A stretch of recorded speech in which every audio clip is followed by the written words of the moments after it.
أعوذ بالله من الشيطان الرجيم بسم الله الرحمن الرحيم الحمد لله رب العالمين الرحمن الرحيم مالك يوم الدين إياك نعبد وإياك نستعين اهدنا الصراط المستقيم صراط الذين أنعمت عليهم غير المغضوب عليهم ولا الضالين آمين. In the name of Allah, the most gracious, the most merciful, Dr. William Campbell, Dr. Zakir Naik, Dr. Mazakas, Dr. Jamal Badawi, Dr. Samuel Nauman, and Mr. Sam Shamoun. Distinguished guests, ladies and gentlemen, Assalamu alaikum wa rahmatullahi wa barakatuhu. Peace and blessings of Almighty Allah be upon all of you.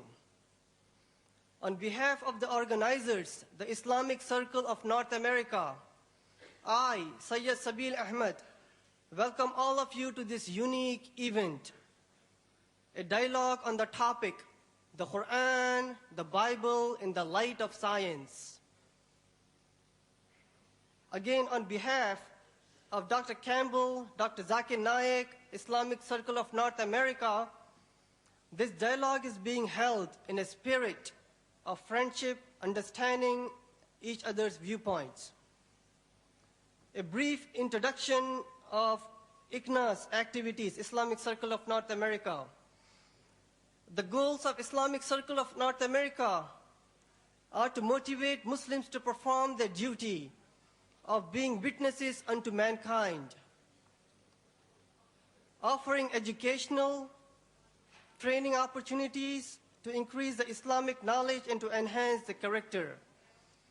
ICNA is also active in opposing immorality and oppression of all forms, supporting efforts for socio-economic justice, civil liberties in the society, strengthening the bond of humanity by serving all those in need anywhere in the world, with special focus on our neighborhood across North America. For today's unique dialogue, the two main moderators are Dr. Muhammad Naik, representing Dr. Zakir Naik, and Dr. Samuel Nauman, representing Dr. William Campbell. It is my duty to ensure a fair and proper conduct of this meeting. Therefore, we request our speakers as well as the audience to maintain due decorum for a healthy dialogue. With that, I would request Dr. Samuel Nauman to give the introduction of Dr. William Campbell. Assalamu alaikum. Thank you, Brother Sabil Ahmed. It's a pleasure and honor to be here with you this evening. And first of all, I myself, with a group of our brothers and sisters from the Christian background, really like to thank the Islamic Circle of North America and the local people who have organized this unique event. They have done a great job. They have worked very hard. And now we have come to the last moment to be here. Dr. William Campbell did his medical work in Cleveland, Ohio at Case Western Reserve University. He worked for 20 years in Morocco, where he learned Arabic. After 7 years in Tunisia, he wrote his book, Answering Dr. Maurice Bukhai's. He is a convinced Christian who likes to explain the Injil or the Gospel to everyone. At age 74, Dr. Campbell is retired with 10 grandchildren. And we are really thankful and we are really happy to be here with you tonight. Thank you.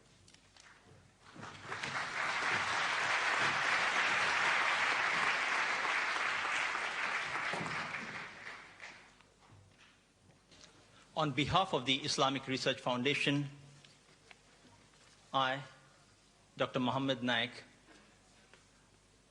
am pleased to be amongst you all, along with Dr. Zakir. It's a pleasure to be here for this unique event and have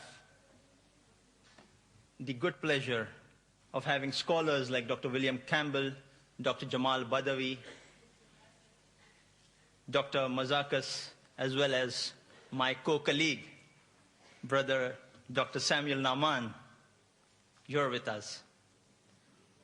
I, on behalf of Brother Samuel and myself, present the format for the dialogue. The format, as agreed and decided fair by both our speakers, is Dr. William Campbell would first address you for 55 minutes on the topic, the Quran and the Bible in the light of science. Then Dr. Zakir Naik, at the far end, would make his presentation for 55 minutes on the same topic. This would be followed by a response session in which Dr. Campbell would respond to the matter presented by Dr. Zakir for 25 minutes, followed by Dr. Zakir too responding for 25 minutes to the matter presented by Dr. Campbell. Lastly, we would have the open question and answer session in which the audience may pose questions to each speaker alternately on the question mics provided in the auditorium. After the mics, questions are handled, we would allow questions on index cards to be provided by volunteers in the aisles and in the order selected at random by the coordinators and the advisors to each of the speakers. Ladies and gentlemen, to address you today, Dr. William Campbell.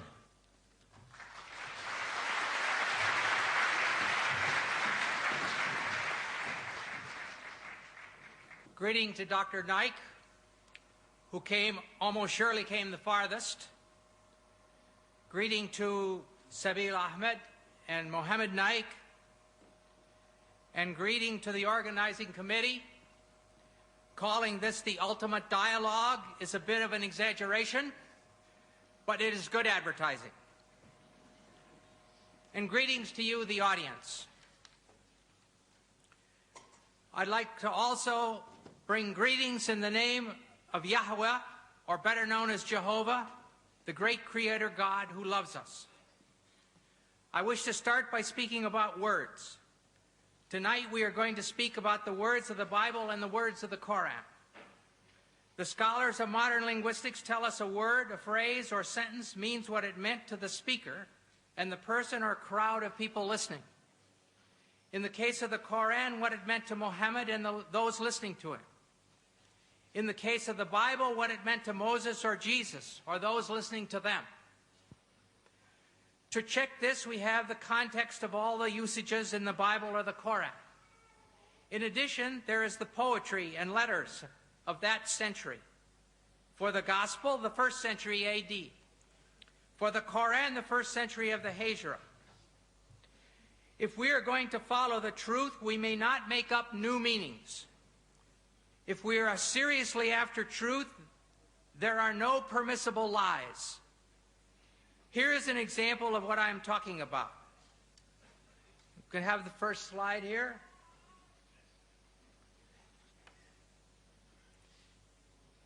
This is talking about 2 dictionaries that I have in my home, one from 1951 and 1991. In these 2 dictionaries, the first meaning, pig, a young swine of either sex, is the same. The second meaning, any swine or hog, any wild or domestic swine, it's the same.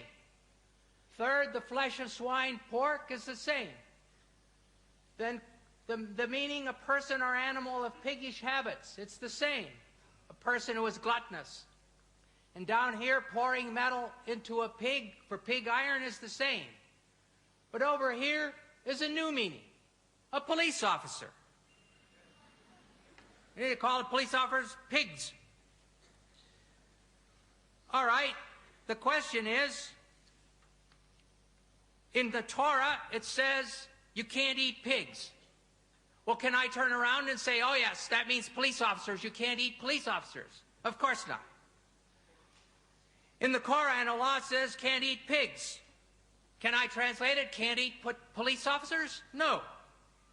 It's wrong. It would be stupid. It would be lying, actually. Muhammad did not mean police officers. Moses did not mean police officers. We may not have any new meanings. We must use the meanings known in the 1st century AD for the Bible, or that is for the Gospel, and the 1st century of the Hijra for the Quran. Now let us look at what the Quran says about embryology. Oh, sorry, got the wrong thing.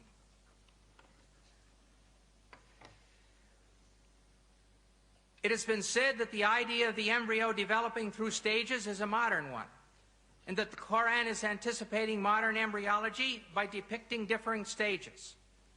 In a pamphlet entitled Highlights of Human Embryology by Keith Moore, Dr. Moore claims the realization that the embryo develops in stages in the uterus was not discussed or illustrated until the 15th century. We will weigh this claim by considering the meaning of the Arabic words used by the Quran, and secondly, by examining the historical situation leading up to and surrounding the Quran. We will start by looking at the main words using the word alaka, main verses. The Arabic word alaka in the singular, or alaq as the collective plural, is used 6 times. In the Surah of the Resurrection, Al-Qiyamah, 75, 35 to 39, we read, "Was he man, not a drop of sperm ejaculated? Then he became alaka, and God shaped and formed and made of him a pair, the male and the female." In the Surah of the Believer, Al-Mu'min, 40:67, it says, "He it is who created you from dust, then from a sperm drop, then from a leech-like clot, alaka, then brings you forth as a child, that perhaps you may understand." In the Surah of the Pilgrimage, Al-Hajj 22:5, it says, "O mankind, if you have doubt about the resurrection, consider that we have created you from dust, then from a drop of seed, then from a clot, alaka, then from a little lump of flesh, shapely and shapeless."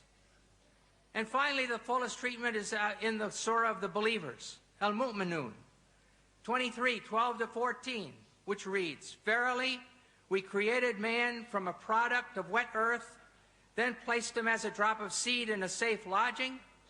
Then we fashioned the drop a clot, alaka, and of the clot we fashioned a lump, and of the lump we fashioned bones, and we clothed the bones with meat.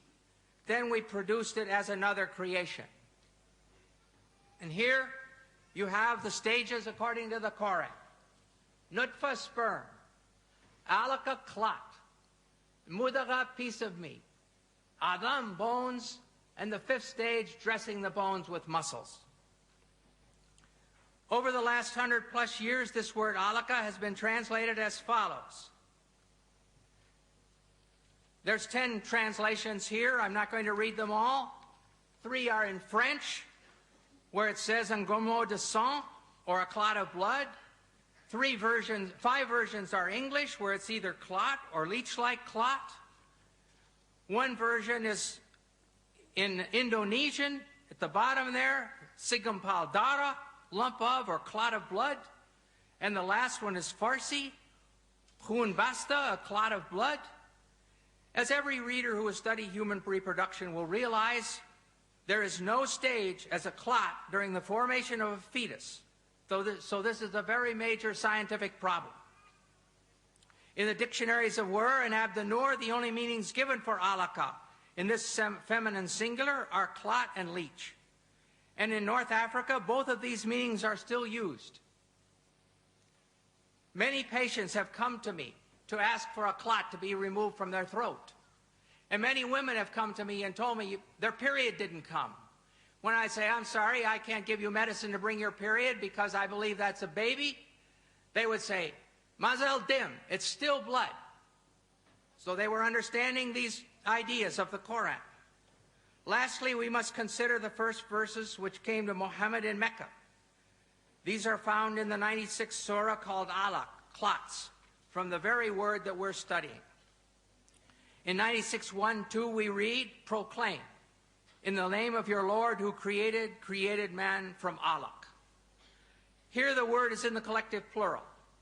This form of the word can have other meanings because alaq is also the derived verbal noun of the verb alika. The verbal noun usually corresponds to the gerund in English, as in the sentence, swimming is fun. Therefore, we could expect it to mean hanging or clinging or adhering. But the 10 translators listed above have all used clot, or congealed blood, in this verse too. In spite of the number and qualifications of these translators who use the word clot, the French Dr. Maurice Bucaille has sharp words for them. He writes, "What is more likely to mislead the inquiring reader is once again the problem of vocabulary. The majority of translations describe, for example, man's formation from a blood clot. A statement of this kind is totally unacceptable to scientists specializing in the field. This shows how great the importance of an association between linguistic and scientific knowledge is when it comes to grasping the meaning of Quranic statements on reproduction." Put in other words, Bucaille is saying, nobody has translated the Quran correctly until I, Dr. Bucaille, came along. How does Dr. Bucaille think that it should be translated? He proposes that instead of clot, the word alaka should be translated as something which clings, which would refer to the fetus being attached to the uterus through the placenta. But as all you ladies who've been pregnant know, the thing which clings doesn't stop its clinging to become chewed meat. It keeps on being the thing which clings, which is attached by the placenta for 8.5 months. Thirdly, these verses say that the chewed meat becomes bones, and then the bones are covered with muscle. They give the impression that first the skeleton is formed, and then it is clothed with flesh, and Dr. Bucaille knows perfectly well that this is not true. The muscles and the cartilage precursors of the bones start forming from the somite at the same time. At the end of the 8th week, there are only a few centers of ossification started, but the fetus is already able to make muscular movement.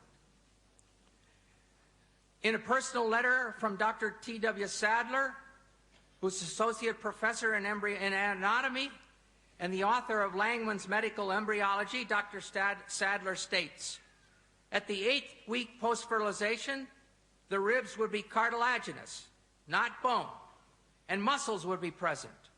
Also at this time, ossification would just begin. Muscles would be capable of some movement at 8 weeks. It's always better to have 2 witnesses, so we shall see what Dr. Keith Moore has to say about the development of bones and muscles in his book, The Developing Human. Extracted from chapters 15 and 17, we find the following information. The skeletal system develops from mesoderm. The limb muscles develop in the limb buds that are derived from this somatic mesoderm. We see that here on this slide. It's difficult perhaps to see, but there's the limb bud. And then here there's just a little bit of cartilage with the muscles around. Here there's more cartilage. And this is the whole, the bones are formed and in the form of bones, but it's all cartilage. No bones yet.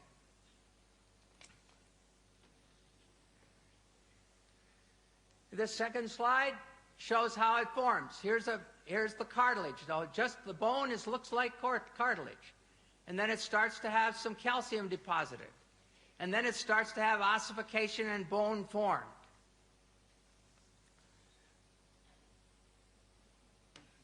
As the bone models form, I want to go back to this. As the bone models form, myoblasts develop a large muscle mass in each limb bud, separating into extensor and flexor muscles. In other words, the limb muscles develop simultaneously from the mesenchyme surrounding the developing bones. So there's the cartilage, and here are the muscles developing around the cartilage. During a personal conversation with Dr. Moore, I showed him Dr. Sadler's statement, and he agreed that it was absolutely valid. Conclusion. Dr. Sadler and Dr. Moore agreed. There is no time when calcified bones have been formed and then the muscles are placed around them.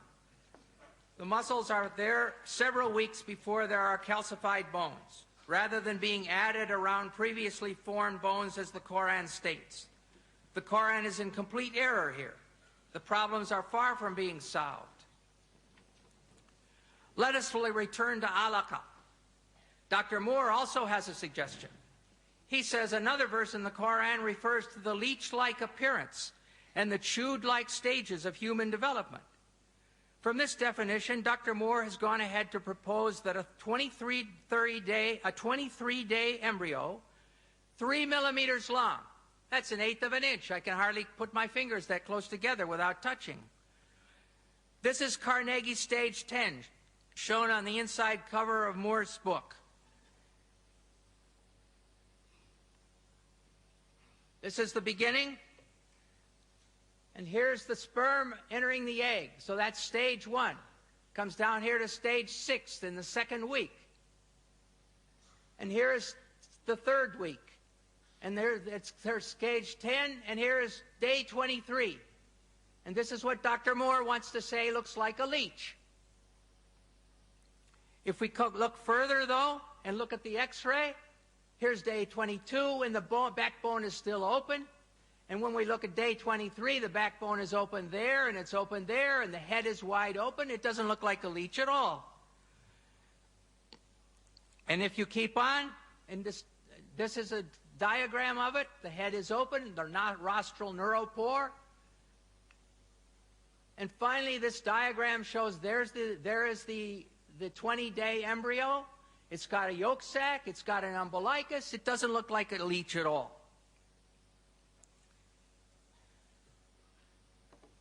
The problem, the great problem with these new definitions for the word alaka is that no confirming examples have been provided from the Arabic used in the centuries surrounding the Hijra.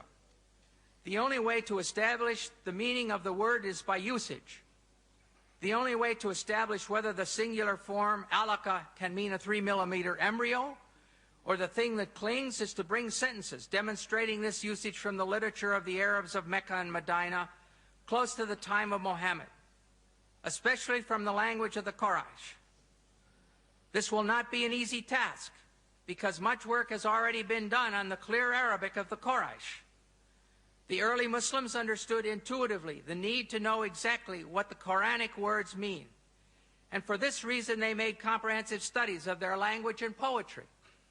Hamza Boubacar, former rector of the main mosque in Paris, brought up this subject at a conference on the one God in Montpellier in 1985. He posed the question to the audience: has the comprehension of the text of the Quran known at the time of Muhammad remained stable? And his answer was, ancient poetry shows that it has. We can only conclude, if the verses which bring spiritual comfort and hope to Muslims have remained stable, then the scientific statements embedded in those verses must also be accepted as stable, unless new evidence can be brought forward. This is especially important since some of the verses say that this information is a sign. The Surah of the believer, as we saw above, says, He it is who created you from dust, then from a sperm drop, then from a clot, alaka, that perhaps you may understand. And in the Surah of the pilgrimage, he said, O mankind, if you have doubt about the resurrection, consider. Therefore, the question must be asked. If it was a clear sign to the men and women of Mecca and Medina, what did they understand from the word alaka, which would lead them to faith in the resurrection? The answer. We are going to examine the historical situation leading up to the time of Muhammad to see what Muhammad and his people believed about embryology. We will start with Hippocrates. According to the best evidence, he was born on the Greek island of Kos in 460 BC.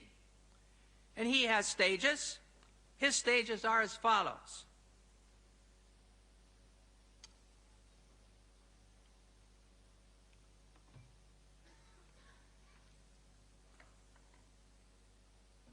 The sperm is a product which comes from the whole body of each parent. Weak sperm coming from the weak parts, and strong sperm from the strong parts. Then he goes ahead and talks about the coagulation of the mother's blood. The seed, embryo, then is contained in a membrane. Moreover, it grows because of its mother's blood, which descends to the womb. For once a woman conceives, she ceases to menstruate. Then about flesh. he says at this stage, with the descent and coagulation of the mother's blood, flesh begins to be formed with the umbilicus.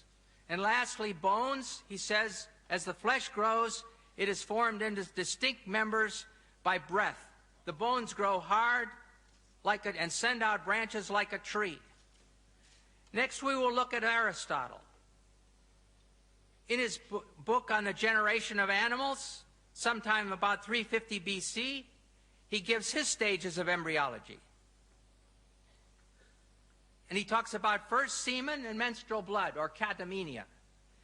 In this section, Aristotle speaks of the male semen as being in a pure state. It follows that what the female would contribute to the semen of the male would be material for the semen to work on. In other words, the semen clots the menstrual blood. Then he goes to flesh. He says nature forms this from the purest material, the flesh. And from the residue thereof it forms bones. And lastly, around the flesh, around the bones, and attached to them by thin fibrous bands, grow the fleshly parts. Clearly, the Quran follows this exactly.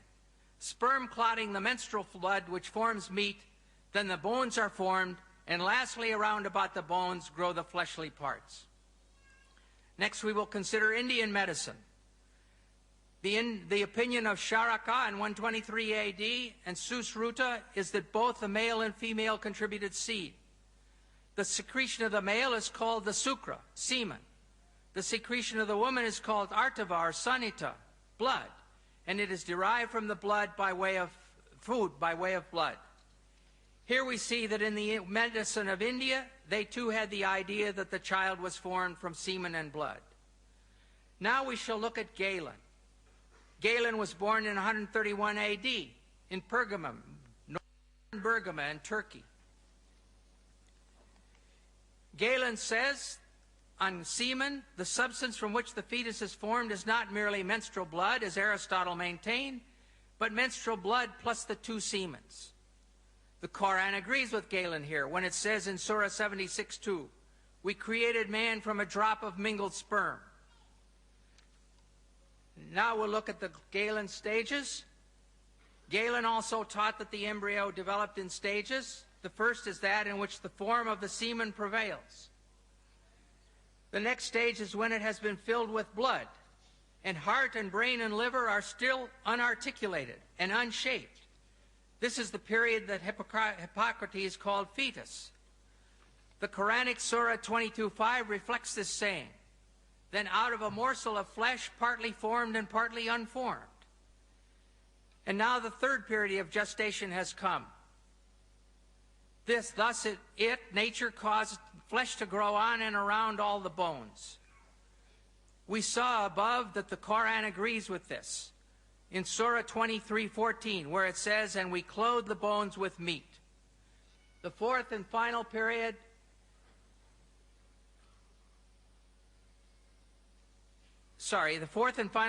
is at the stage when all the parts in the limbs have been differentiated.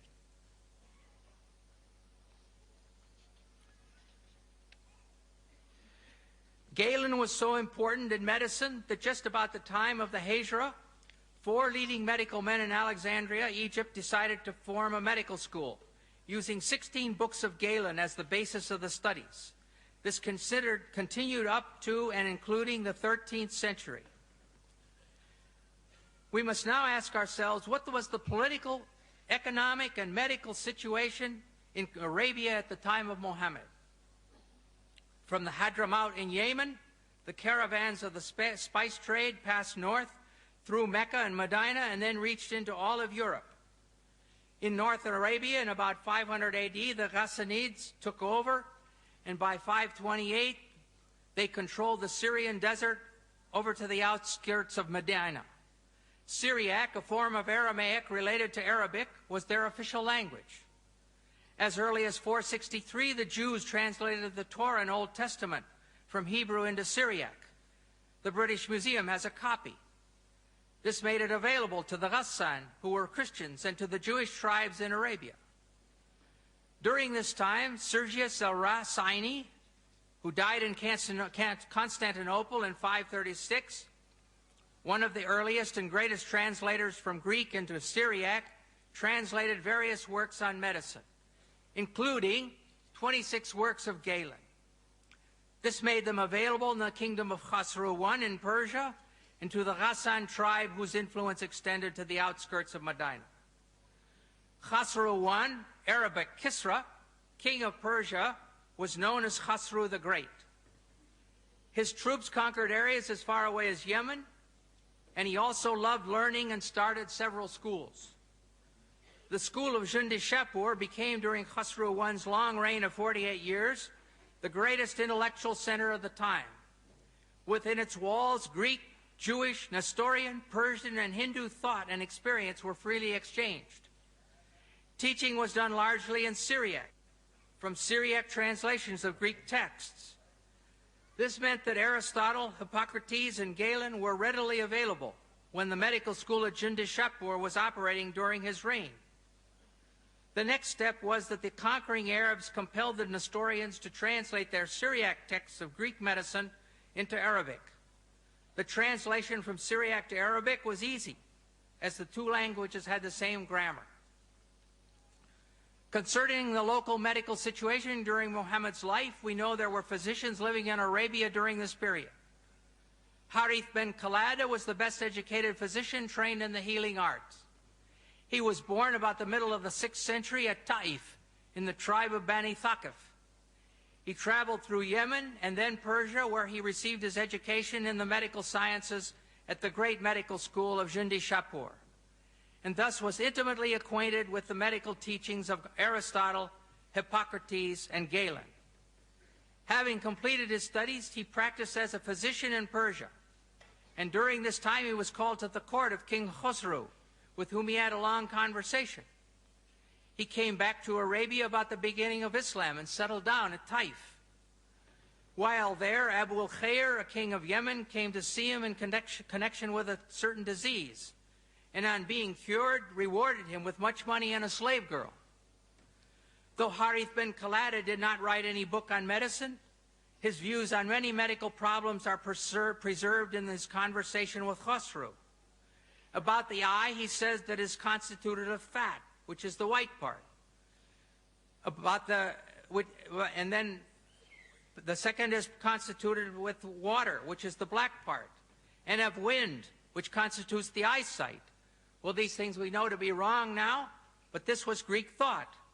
All this goes to show the acquaintance of Harith with the Greek doctors. Summarizing the situation in a few words in his book, Histoire de la Médecine Arabe, Dr. Lucien Leclerc writes, Harith ben Khalada studied medicine at Jundi Shapur, and Muhammad owed to Harith a part of his medical knowledge.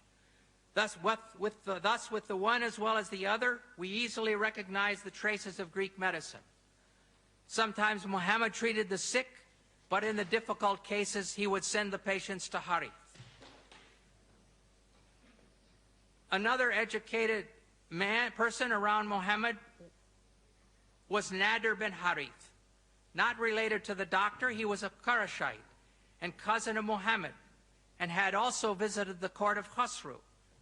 He had learned Persian and music, which he introduced among the Quraysh at Mecca. However, he was not sympathetic to Muhammad, mocking some of the stories in the Quran. Muhammad never forgave him for this, and when he was taken prisoner at the Battle of Badr, he caused him to be put to death.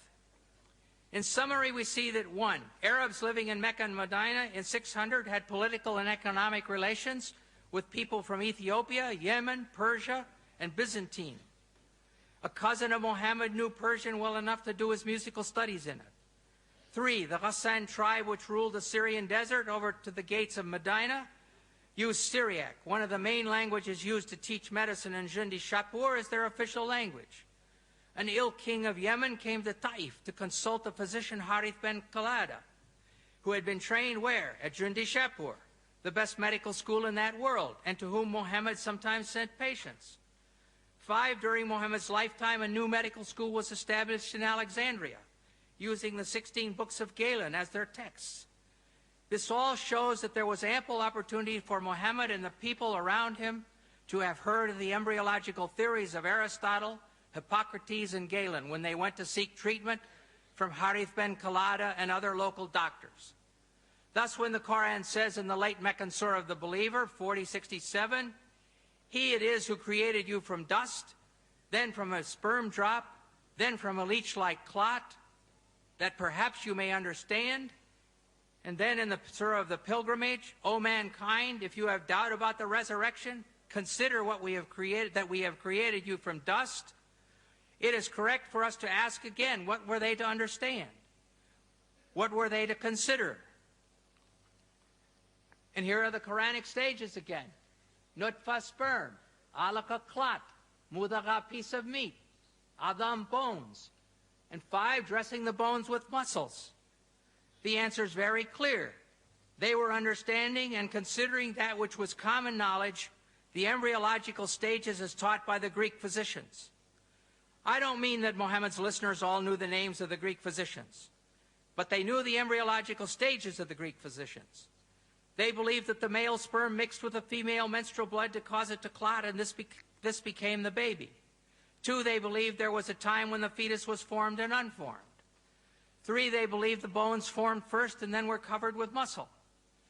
Allah was using that common knowledge as a sign encouraging the listeners and readers to turn to Him. The trouble is that this common knowledge was and is not true.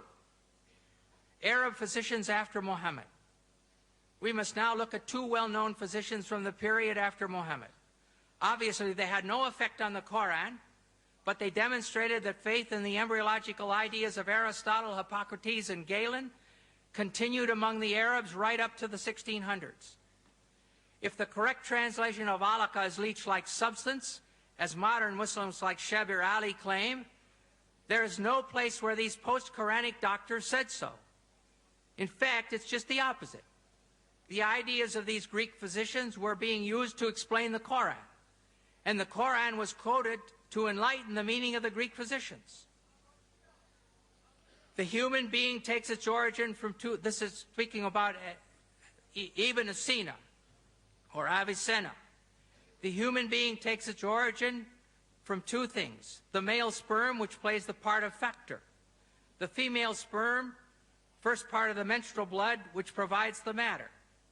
Thus we see that Ibn Sina gave the female semen exactly the same role that Aristotle had assigned to the menstrual blood.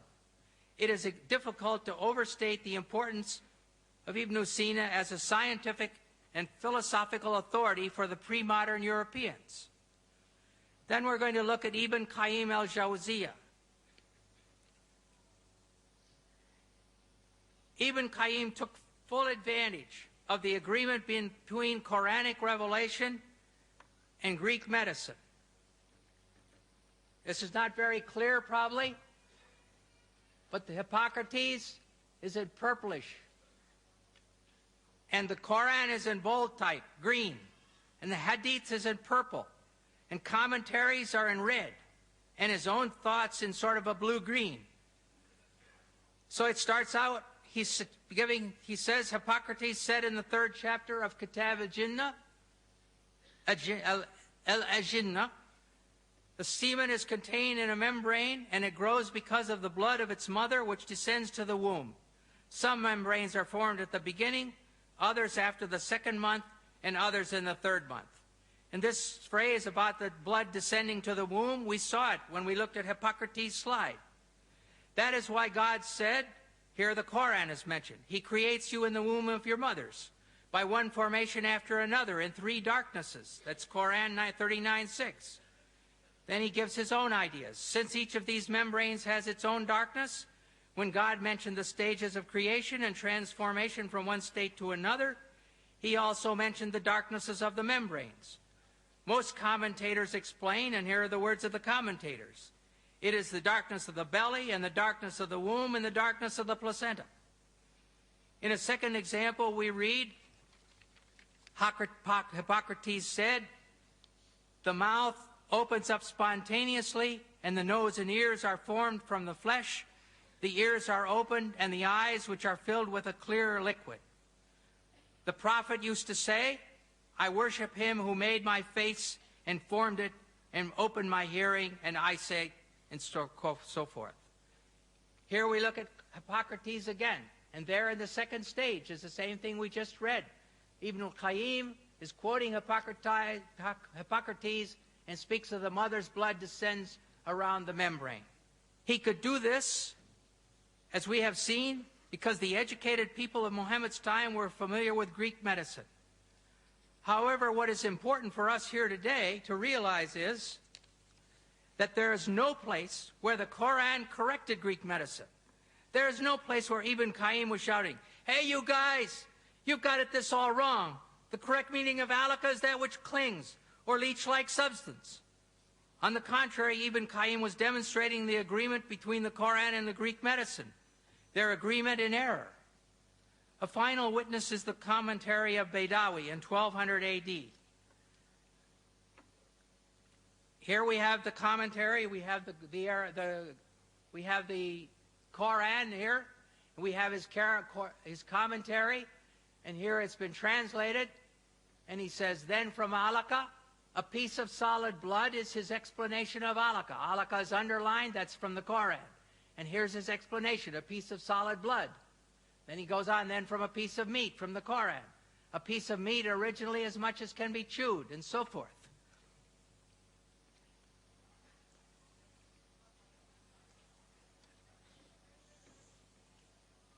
As I mentioned at the beginning of this study, it has been said that the idea of the embryo developing through stages is a modern one, and that the Quran is anticipating modern embryology by depicting differing stages. Yet we have seen that Aristotle, Hippocrates, the Indians, and Galen have all discussed the stages of embryological development during the 1,000 years before the Quran.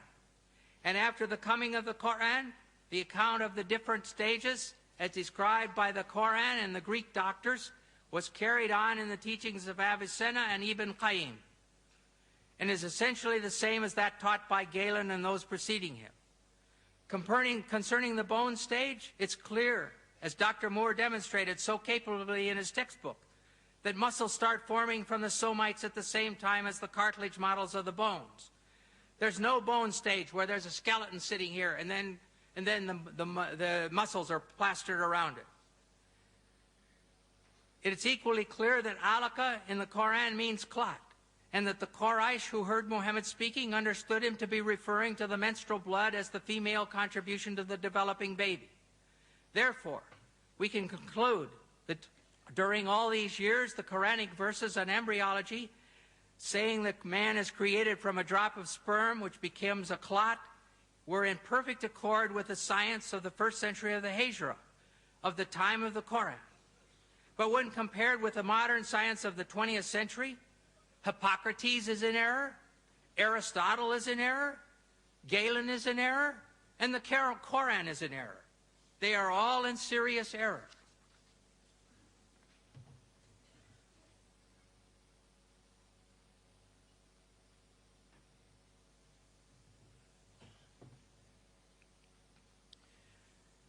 Now we're going to look at a little bit about moonlight. Does the Quran state that the moon gives off reflected light from the sun? Before this was common knowledge. In the Surah of Noah, 71, 15, 16, it says, "See ye not how Allah has created the seven heavens one above another, and made the moon a light, nur, in their midst, and made the sun as a lamp, siraj?" The moon is called a light, Arabic nur, and the sun a lamp, siraj.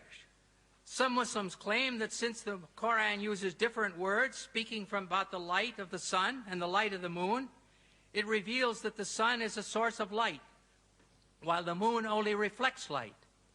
This claim is implied very strongly by Shabir Ali in his booklet Science in the Quran, and stated clearly by Dr. Zakir Naik in his video, "Is the Quran God's word?" as you will now see clearly.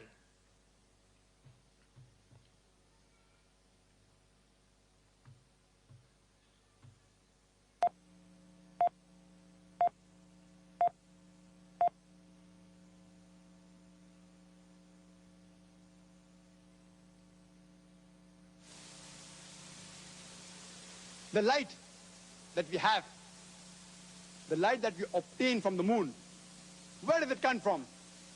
So he will tell me that previously we thought that the light of the moon was its own light. But today, after science has advanced, we have come to know that the light of the moon is not its own light, but it's a reflected light of the sun. I will ask him a question. That it is mentioned in this Quran, in Surah Al-Furqan, chapter number 25, verse number 61. Blessed is he who has created the constellation and placed therein a lamp and a moon, which has reflected light. The Arabic word for moon is qamar. And the light described there is munir, which is borrowed light, or nur, which is a reflection of light. The Quran mentions that the light of the moon is reflected light. You say you discovered it today. How come it's mentioned in the Quran 1400 years ago? He will pause for a time. He won't reply immediately. And then may say, maybe it's a fluke. I don't argue with him. For sake. Near the end of the video, we heard Dr. Naik explain the Arabic word for moon is qamar, and the light described there is munir, which is borrowed light, or nur, which is a reflection of light. Please do not forget what he said. Munir is borrowed light, and nur is reflected light.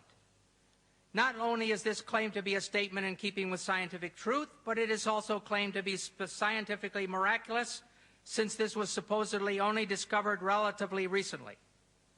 It is correct that the moon does not emit its own light, but only reflects the light of the sun. But this was known already almost 1,000 years before Muhammad. Aristotle, in about 360 BC, discussed knowing that the earth was round by its shadow on the moon. He could only speak of the earth's shadow crossing the moon if he knew that moonlight is reflected light. If you still insist that this is a miracle of scientific knowledge, then we must ask ourselves, do the Quranic words themselves support this claim? Siraj. First we shall look at Siraj. In Surah Noah, which was read above, in Surah Al-Furqan 25:61, it is simply lamp, referring to the sun. In Surah An-Naba 78:13, Sirajan Wahjan means a dazzling lamp, again indicating the sun. The words nur and munir come from the same Arabic root. The word munir is used 6 times in the Quran. 4 times, Surahs Al-Imran 3:184, Al-Hajj 22:8, Luqman 31:20, and Fatir 35:35. It is the phrase Kitab al-Munir, which Yusuf Ali translate as a book of enlightenment, and Pickthall uses the scripture-giving light. Clearly, this indicates a book which is radiating the light of knowledge. Nothing about reflection. Nur. It says in Surah Noah 71:16 and Yunus 10:5 that Allah made the moon a light. Thus we find that the Quran says that the moon is a light, and it never says that the moon reflects light. Moreover, in other verses, the Quran says that Allah is a nur, a light. Surah An-Nur 24:35, one of the most beautiful passages in the Quran, reads, Allah is the light, nur of the heavens and the earth. The parable of his light is as if there was a niche, and within it a lamp, the lamp enclosed in glass, the glass as it were a brilliant star, and so forth. Thus we see that the word nur is used for both the moon and Allah. Are we going to say that Allah gives off reflected light? I think not. But if you continue to insist that nur, used for the moon, means borrowed or reflected light, and we saw above that Allah is the light, nur of the heavens and the earth, what is the source of this light? Siraj, of which Allah is only a reflection. Think about it. If Allah is named nur or reflected light, who or what is the Siraj? Well, the Quran tells us who the Siraj is. But the answer will shock you.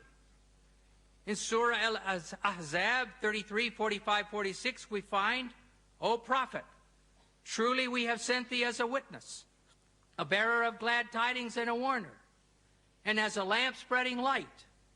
Here it says that Muhammad is the lamp spreading light. In Arabic, it is wasirajan muniran. Linguistically and spiritually, this is the end of the discussion. Linguistically, siraj and the adjective munir are used together for the same shining thing, the person Muhammad. It's clear munir does not mean reflected light in this verse or in any other verse. It means shining. The people of Muhammad's time understood that the moon was shining, and they were right. Just as the people of Moses' time understood that the sun was the greater light and the moon the lesser light, and they were right. But if you insist that the Arabic words nur and munir mean reflected light, then based on the use of these words in the Quran, Muhammad is like the sun and Allah is like the moon. Does Dr. Naik really want to say that Muhammad is the source of light and Allah is only his reflection? Why are these so-called scientific claims made which no Muslim can support if he makes a serious study of his own Quran? In a dialogue like tonight, it makes honest discussion very difficult, almost impossible. Let us go on and look at the water cycle. Some Muslim authors claim that the Quran shows pre-scientific knowledge of water cycle. What is the water cycle? Here in this slide, you see 4 steps. The first step is evaporation. The water evaporates from the seas and the earth. Second step, it becomes clouds. Third step, it gives rain. And fourth, this rain causes the plants to grow. This is all very straightforward, and everybody knows 2, 3, and 4. Even if they live in a town, they know the clouds come and rain comes and their flowers grow. But what about step 1, the evaporation? You can't see it. It's difficult. And the Quran does not have step 1.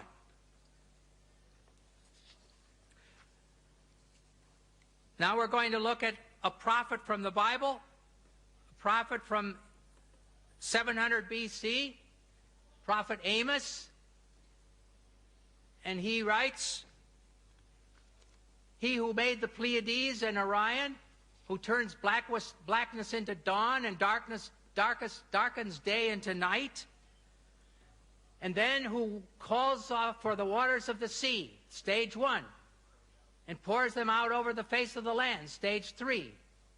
The Lord Yahweh is his name. And one other prophet is Job in 36, 26, 28, at least 1,000 years before the Hijrah.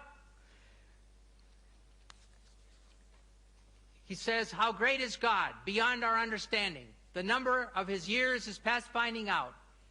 Stage 1, he draws up the drops of water, which distill from the mist as rain. That's stage 3.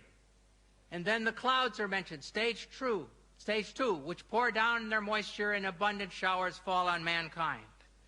So here in the Bible, this difficult stage 1 is there from more than 1,000 years before the Quran. Now let us go on and look at mountains.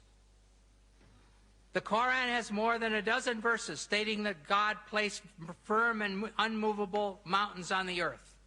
And in some of these verses, the mountains are listed as either a blessing for believers or a warning for the unbelievers. One example of this is found in the Surah Luqman, 31, 10, 11, where the mountains are one of 5 warnings. It says, He has created the heavens. It says He has created the heavens without supports that you can see, and has cast El-Ka onto the earth firm mountains, Rawasiya, lest it should shake with you.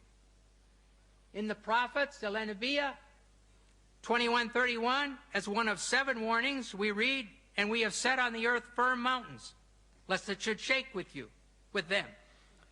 Finally, in the Bee, Nahl 16:15, says, "And He has cast El-Ka onto the earth firm mountains, Rawasiya, lest it should shake with you."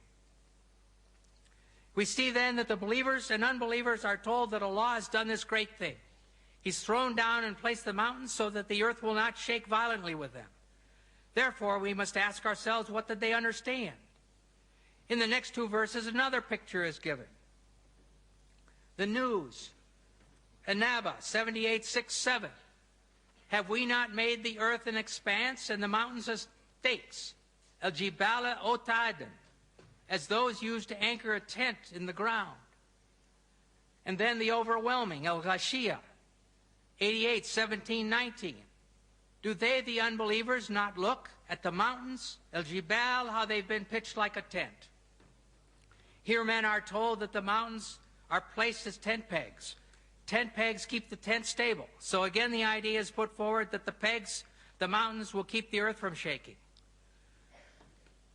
A third picture is presented in the word rawasiya, used for mountains. This word comes from the Arabic root arsa, and the same root is used for the Arabic word for anchor. To throw out or cast the anchor is elqa al-mirsa. So instead of cast the anchor to keep the ship from moving, we have cast the mountains to keep the earth from shaking.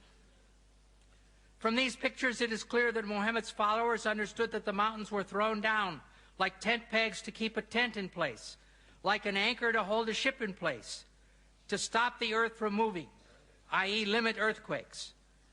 But in fact, this is false. The forming of mountains causes earthquakes. Therefore, these verses present a definite problem.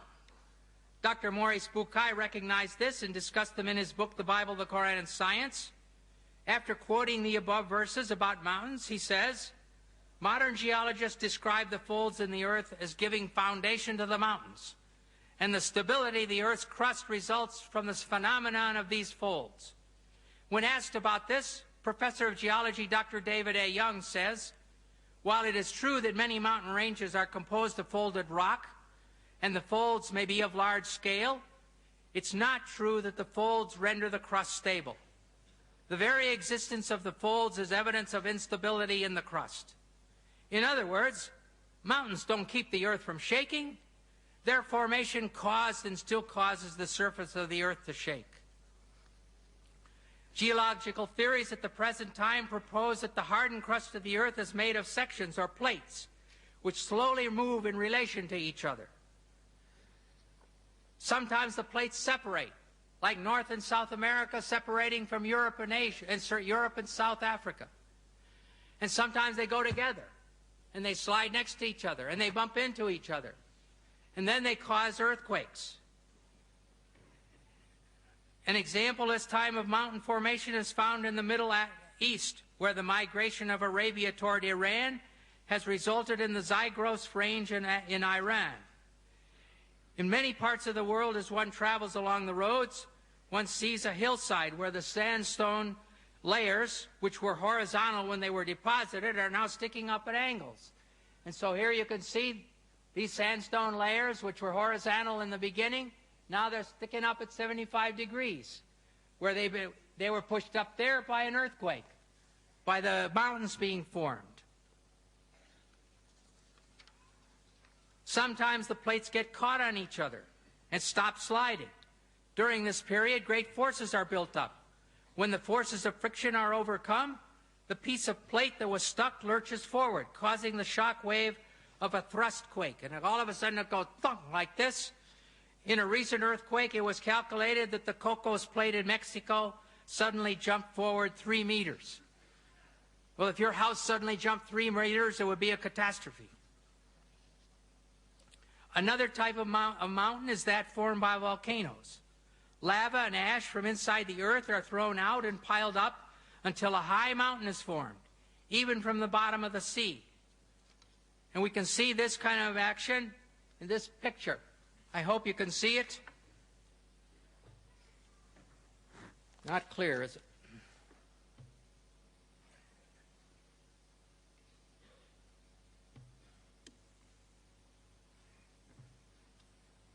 The ocean crust is right here, and the continental crust is there, and the oceanic crust is going down under the continental crust, and mountains have been formed here. Here's a volcano, and here is the magma, or the molten rock, going up through the volcano. And here's another volcano with magma going up. And so this is how the mountains are formed, and earthquakes are formed.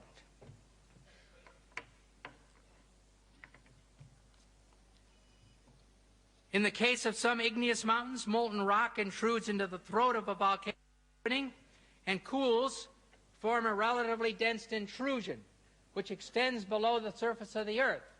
So if this got stuck and sealed, then it would be like a plug. However, it's not a root. It does not bear the weight of the mountain. It's really a plug.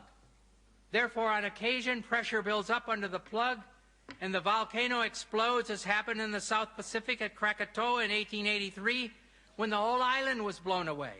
And it happened in Mount St. Helena in our days, when the mountain was blown away. We can conclude from this information that mountains were formed originally with movement and shaking, and that now, in the present, earthquakes are caused by their continued formation. When the plates buckle over each other, there are earthquakes.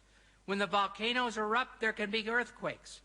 However, it is clear that the followers of Muhammad were understanding these verses to say that Allah threw the mountains down as tent pegs or anchors to keep the earth from shaking. Throwing the mountains down into the earth may be poetry, but to say that mountains keep the earth from shaking is a severe difficulty, which is out of step with modern science. Now we're going to take a little look at what the sun says about the Quran says about the sun.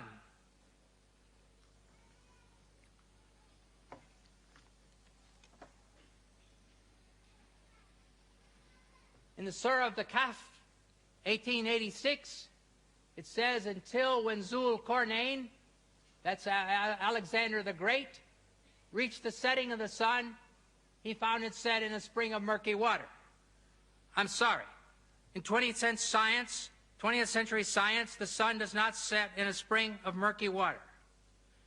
And then in the criterion, Al-Furqan 25:45-46, it says, hast thou not turned thy vision to thy Lord, how he prolongs the shadow? If he willed, he could make it stationary. Then do we, God, make the sun its guide. What about this? As the sun's, if you think of the sun overhead, you have no shadow or a little tiny shadow. And then as the sun goes down, your shadow gets longer on the other side. Well, the sun is stationary in relation to the earth. It's not what causes the shadow to shift. The rotating earth guides the shadows. So if you demand 20th century accuracy, the surah should say, the rotating earth causes the shadows to change. I will look at a different subject, Solomon's death. Whether this is science, I don't know. Maybe sociology. Solomon's dead. He's propped up on his staff. It says the jinns work for him as Solomon desired. Then when we decreed death upon Solomon, nothing showed them his death except a little creeping creature of the earth, which gnawed away his staff. And when he fell, the jinns saw clearly how, if they had known the unseen, they would not have continued in the humiliating penalty of work. So here's Solomon. He's dead. He's propped up on his staff, like a wakaf in Morocco, overseeing only a road gang. And no cook comes to ask him for what he wants for dinner. And no general comes for orders. And none of his nobles come to say, let's go hunting. No one notices. I'm sorry. I do not believe this story. And it won't fit 20th century sociology or 7th century sociology, where the king would never be left alone like that. Now finally, let us look at milk.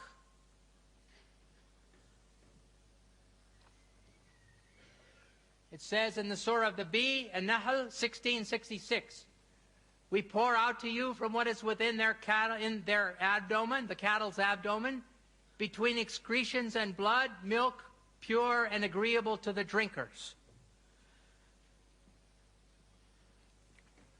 The abdomen where the intestines are, in 20th century medical science, the abdomen where intestines are is where the intestines are.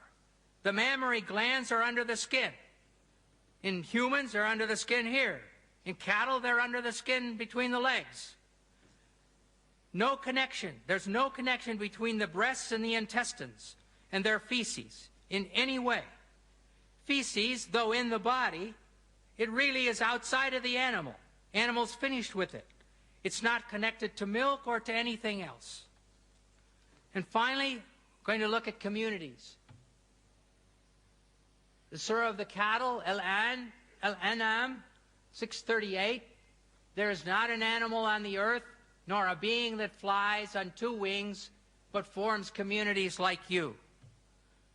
Speaks about no animal on earth, not a being that flies. And then it says that every one of them is communities like you. And I assume that the Quran is speaking about we humans. Well, in some spiders, when they finish mating, the mother eats the father. Well, I'm glad that my wife didn't eat me. Even in bees, the extra male drones are thrown out to die. Well, I'm glad also that after we had 4 children, that my wife didn't push me out of the house, too. Finally, the lions. When a lion gets old, a male lion gets old, a young lion comes along and drives him away from his own wives. And the young lion takes over the wives. But what he does with the cubs of the old lion, he kills them all. So I do not think that this sentence is true. All of the communities and all of the animals do not live in communities like us. In conclusion, it is clear that the Quran has many scientific errors. As a generality, the Quran mirrors and reflects the science of its time, the science of the 7th century AD. We came here to seek truth.